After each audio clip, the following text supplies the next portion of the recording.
Is it enough for our leaders to simply follow the rules, or should they be held to a much higher standard?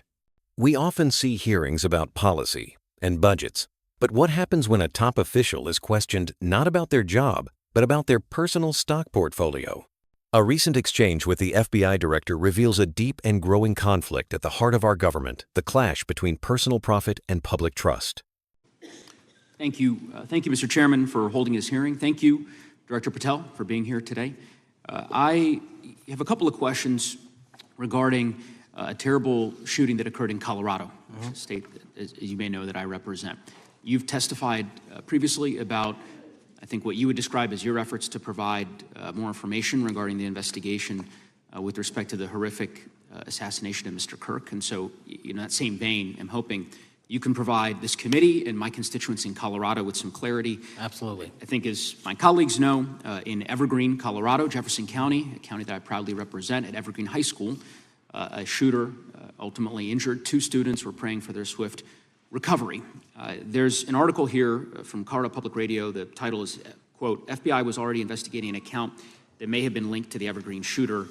You're familiar with the circumstances generally, Director, regarding this terrible tragedy. Yes.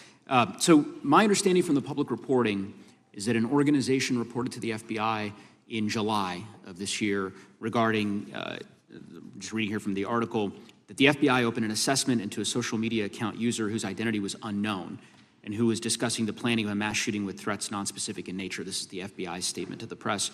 And that the FBI continued to work this assessment investigation to identify the name and location of the user up until September 10th, 2025, which was the day of the tragedy. Can you provide us some clarity on what were the impediments to finding, the account user, and maybe describe in greater detail the FBI's work in that regard? Generally speaking, yes, because I know even though the shooter's deceased, the investigation we're not done. Sure. And so the impediments to finding these individuals, and you highlight a great point. We had 2 huge tragedies in the span of days in this country. The school shooting in Evergreen, Colorado being one of them.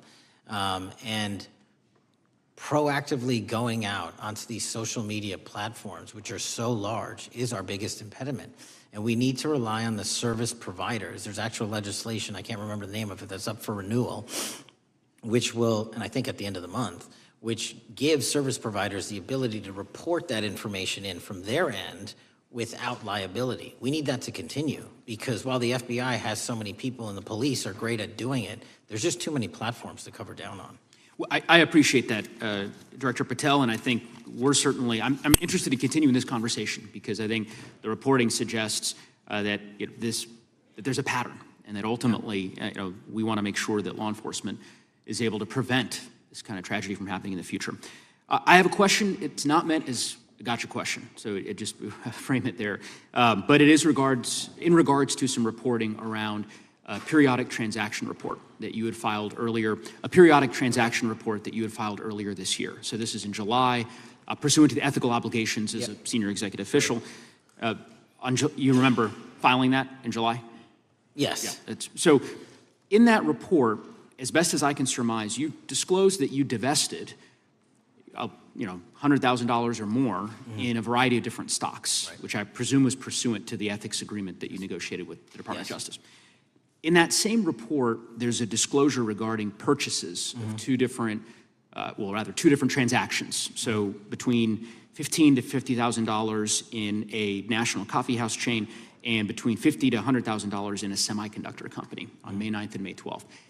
Are those transactions that you're doing personally, or are these through a stockbroker, or are these transactions that you're handling yourself? So how they happen is I submit proposals under DOJ guidance to say, hey, I would like to trade this or that, and they run their review, and the FBI runs a review, and then they come back and say yes or no, and then I make the transaction. Is there a reason that you decided to make the purchases into those 2 companies? Generally speaking, before I got this job, I was, trading stocks, but not a lot, like most people, and I just follow certain industries, and I thought they would be a good investment. So the reason why I ask, right, because you had divested in other companies, and I presume that wasn't because there were actual conflicts. It's just that you wanted to avoid an appearance of impropriety. It was both. Both, but not all of the companies were conflicts. Whatever they you make divested from. I don't make the call, they make the call. Sure. Yeah. I guess my point would be, the reason why I ask this, why I said it's not a gotcha question, I have for years led an effort here in Congress to try to ban members of Congress, senior executive officials, from trading stocks. And it's bipartisan in nature. We're working really hard to get that done, Republicans and Democrats. And you can understand, I think, given your role, given the nature of the position that you hold as the leader of the largest law enforcement agency in our country, that divesting entirely, not doing day trading now, I think would be something that would be in the interest of the American people. So I just would hope you would consider that, and that moving forward, that perhaps not purchasing stocks in individual companies, I would think would be something that would be worth pursuing. Gentleman's time is... I'm happy to give the witness an opportunity to answer. Thank you. I'll work with you on it. The congressman's strategy here is a masterclass in political questioning. He doesn't start with the accusation. He begins by discussing a tragic local issue, the Evergreen school shooting.